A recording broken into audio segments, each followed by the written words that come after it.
ఏదైతే ఇంకా ఇటువంటి మీరు చేసిన స్కాములు, మీరు చేసిన తప్పులు, మీరు చేసిన ఇప్పటికీ పచ్చి అబద్ధాలు చెప్పేది, నోరు తెరిస్తే అబద్ధం.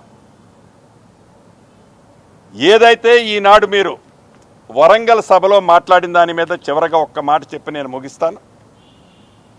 చాలా ఆర్భాటంగా మీరు మాట్లాడారు. మా పార్టీ పక్షాన ఒక్కటే మిమ్మల్ని ఇక్కడ నుంచి ఛాలెంజ్ చేస్తున్నాను. డేటు మీరు ఫిక్స్ చేయండి. ఏ డేటు మీద అసెంబ్లీ పెట్టమంటారో మీరు ఫిక్స్ చేయండి. మీరు చెప్పిన ప్రతి అంశాన్ని, అది 4 రోజులు కానివ్వండి, 6 రోజులు కానివ్వండి, 8 రోజులు కానివ్వండి, ప్రతి అంశాన్ని మీరు చేసిన ఘనకార్యాలేంటో, ఆ గొప్ప ఘనకార్యాలేంటో చెబుతూ ఈ గడిచిన 10 సంవత్సరాల్లో మీరు చేసిన ఘనకార్యాలని, ఈ 15 నెలల్లో జరిగిన అభివృద్ధి సంక్షేమాన్ని ప్రజలకి చర్చించటానికి మీరు సిద్ధమా? అయినా ఈ ఇందిరమ్మ ప్రభుత్వం వచ్చిన తర్వాత కులగణన గురించి దేశవ్యాప్తంగా ఏ ప్రభుత్వము చేయని, రాష్ట్ర ప్రభుత్వం చేయని విధంగా, చివరికి కేంద్ర ప్రభుత్వం కూడా విస్మరించింది అనుకోండి, ఏ ప్రభుత్వము చేయని విధంగా కులగణన చేయటమే కాకుండా మా బీసీ తమ్ముళ్ళకి 42% ఇచ్చే చిత్తశుద్ధితో ఆ దిశలో ఈ ప్రభుత్వం పయనిస్తుందని, కనీసం దాంట్లో పాలు పంచుకొని మీరు సమీకరణ గురించి మాట్లాడుతుంటే చాలా నవ్వొచ్చింది.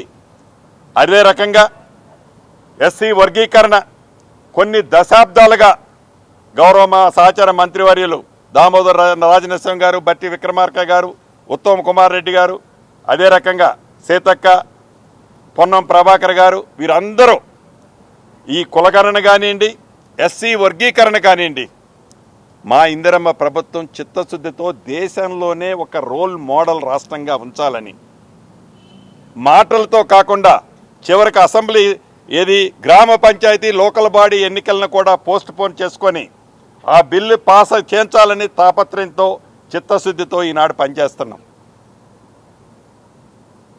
మీరా మమ్మల్ని అడిగేది? మీరా మమ్మల్ని క్వశ్చన్ చేసేది? నిజంగా మీకు అంత విశ్వాసం, ప్రజల మీద ప్రేమ, అభిమానం, మీ పార్టీ మీద అంతా, మీ పార్టీ నాయకుల మీద నమ్మకం మీకుంటే, మీరు పార్టీ ప్రెసిడెంట్గా ఉన్నారు, మాజీ ముఖ్యమంత్రి వర్యులు, ఎందుకు వర్కింగ్ ప్రెసిడెంట్గా ఏదో ఒక బీసీకి ఇవ్వచ్చు కదా? ఎందుకు ఇవ్వటం లేదు మీరు? అంతేకాదు, ఎట్లయినా ఆనాడు తెలంగాణ రాష్ట్రం వస్తే, నిజంగా ఆనాటి టీఆర్ఎస్ పార్టీ అధికారంలోకి వస్తే దళితుడిని ముఖ్యమంత్రి చేస్తానన్నారు. దళితుడిని ఎలా ముఖ్యమంత్రి చేయాల మాటలు చెప్పారు. కనీసం మీరు ఎట్లా అసెంబ్లీకి రావటం లేదు? ప్రతిపక్ష నాయకుడిగా, శాసనసభలో ప్రతిపక్ష నాయకుడిగా మీకెందుకు? ఒక దళితుడికి ఇవ్వచ్చు కదా? మీరు పదే పదే కాంగ్రెస్ పార్టీకి వెళ్ళి ఒక ఏళ్ళు చూపిస్తారు.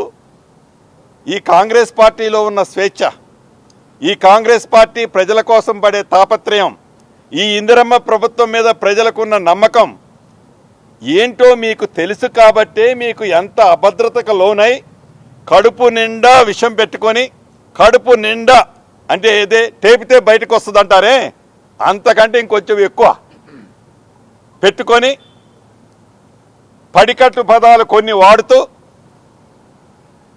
ఈ ఇందిరమ్మ ప్రభుత్వం మీద, ఈ కాంగ్రెస్ పార్టీ మీద